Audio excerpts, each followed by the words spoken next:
नमस्कार दोस्तों, आज की हमारी कहानी है किस्मत।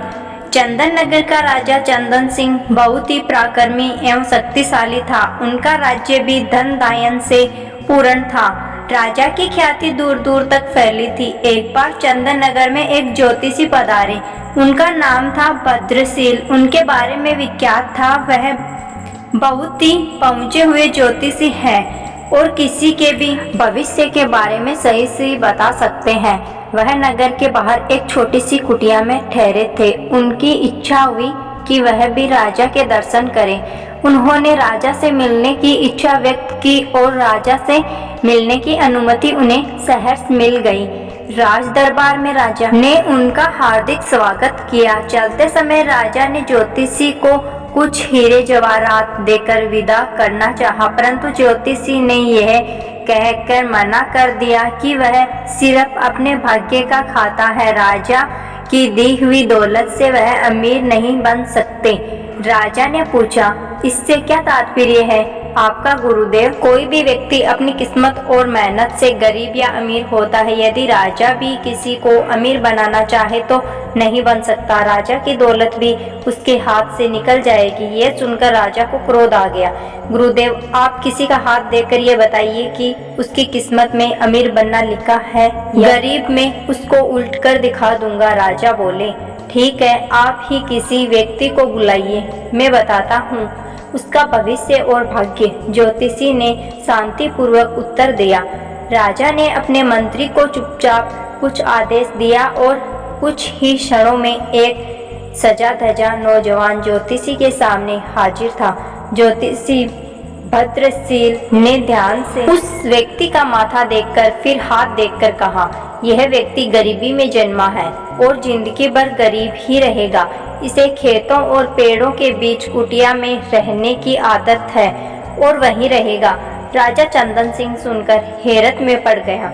बोला, आप ठीक कहते हैं। ये सजा धजा नौजवान महल के राजसी वस्त्र पहनकर आया है, परंतु वास्तव में यह महल के बागों की देखभाल करने वाला गरीब माली है। परंतु गुरुदेव, 1 वर्ष के भीतर मैं इसे अमीर बना दूंगा यदि जिंदगी भर गरीब नहीं रह सकता।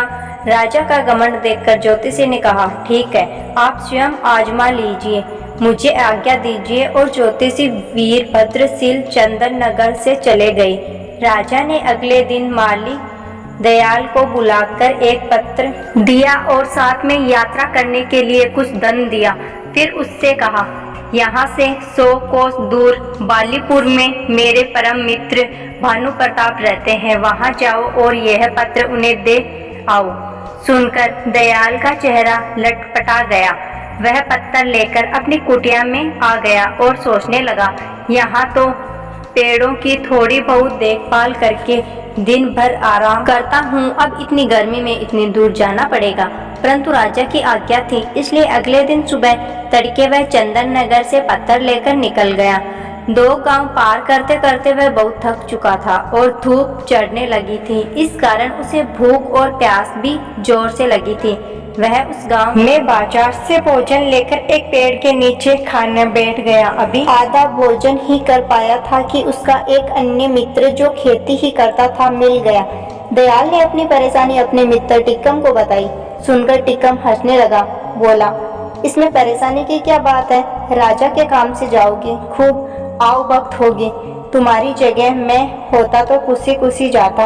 ये सुनकर दयाल का चेहरा खुशी से खिल उठा। तो ठीक है भैया टिक्कम, तुम ही ये पत्थर लेकर चले जाओ, मैं एक दिन यहीं आराम करके वापस चला जाऊंगा। टिक्कम ने खुशी खुशी वह पत्थर ले लिया और 2 दिन में बाली नगर पहुंच गया। वहां का राजा भानु प्रताप था। टिक्कम आसानी से भानु प्रताप के दरवाजे तक पहुंच गया और सूचना भिजवाई कि चंदन नगर के राजा का दूत आया है। उसे तुरंत अंदर बुलाया गया। टिक्कम की खूब आवभक्त हुई। दरबार में मंत्रियों के साथ बिठाया गया और उसे पत्र दिया तो भानु प्रताप ने पत्र खोला। पत्र में लिखा था, प्रिय मित्र, ये बहुत योग्य एवं मेहनती व्यक्ति है। इसे अपने राज्य की उसकी इच्छा अनुसार 400 एकड़ जमीन दे दो, उसका मालिक बना दो। यह मेरे पुत्र समान है।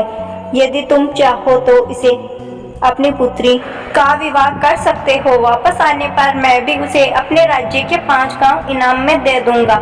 राजा भानु प्रताप को लगा कि ये सचमुच में योग्य व्यक्ति है। उसने अपनी पुत्री व पत्नी से सलाह करके पुत्री का विवाह टीकम से करा दिया और चलते समय ढेरों हीरे जवाहरात देकर विदा किया। उधर आलसी दयाल थका हारा अपनी कुटिया में पहुंचा और जाकर सो गया।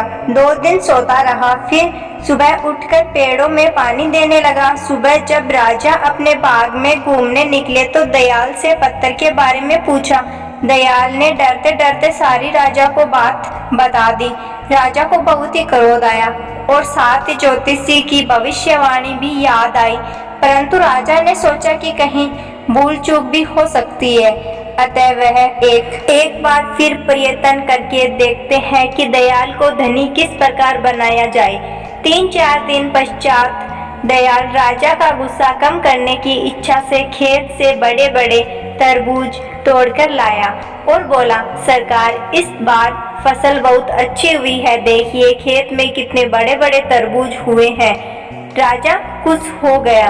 उसने चुपचाप अपने मंत्री को इशारा कर दिया। मंत्री एक बड़ा तरबूज लेकर अंदर चला गया और उसमें अंदर से खोख लाकर उसमें हीरे जवाहरात भरवा कर जो का त्यों चिपका कर ले आया। राजा ने दयाल से कहा, हम आज तुमसे बहुत खुश हुए हैं, तुम्हें इनाम में ये तरबूज देते हैं। सुनकर दयाल का चेहरा फिर लटक गया। वह सोचने लगा कि राजा ने इनाम में दिया भी तो क्या। वह बड़े उदास मन से तरबूज लेकर जा रहा था, तभी उसका परिचित लोटन मिल गया। वह बोला, क्यों भाई इतने उदास होकर तरबूज लिए कहाँ चले जा रहे हो? दयाल बोला, क्या करूं, बात ही कुछ ऐसी है। आज राजा मुझसे खुश हो गए, पर इनाम में दिया ये तरबूज। भला तरबूज भी इनाम में देने की चीज है, मैं किसे खिलाऊंगा इतना बड़ा तरबूज। लोटन बोला, निराश क्यों हो रहे हो भाई, इनाम तो इनाम ही है। मुझे ऐसा इनाम मिलता तो मेरे बच्चे खुश हो जाते। फिर ठीक है, तुम ही ले लो ये तरबूज। और दयाल तरबूज देकर कुटिया पर आ गया। अगले दिन राजा ने दयाल का फिर वही फटा हाल देखा तो पूछा, क्यों तरबूज खाया नहीं?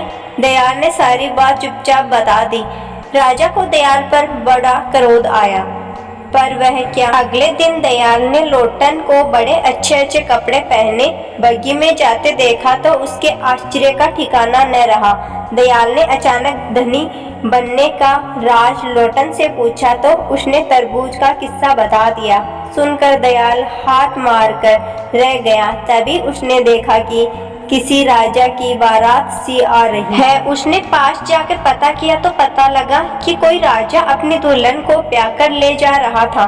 जो ही उसने राजा का चेहरा देखा तो उसके हाथों के तोते उड़ गए। उसने देखा राज सवारी पर टीकम बैठा था। अगले दिन टीकम से मिलने पर उसे पत्थर का सच्चाई का पता लगा, परंतु अब वह कर ही क्या सकता था। राजा ने भी किस्मत के आगे हार मान ली और सोचने लगा, ज्योतिषी ने सच ही कहा था, राजा भी गरीब को अमीर नहीं बना सकता यदि उसकी किस्मत में गरीब रहना लिखा है। अब राजा ने ज्योतिषी भद्रशील को बहुत ढूंढवाया, पर उनका कोई पता न लगा।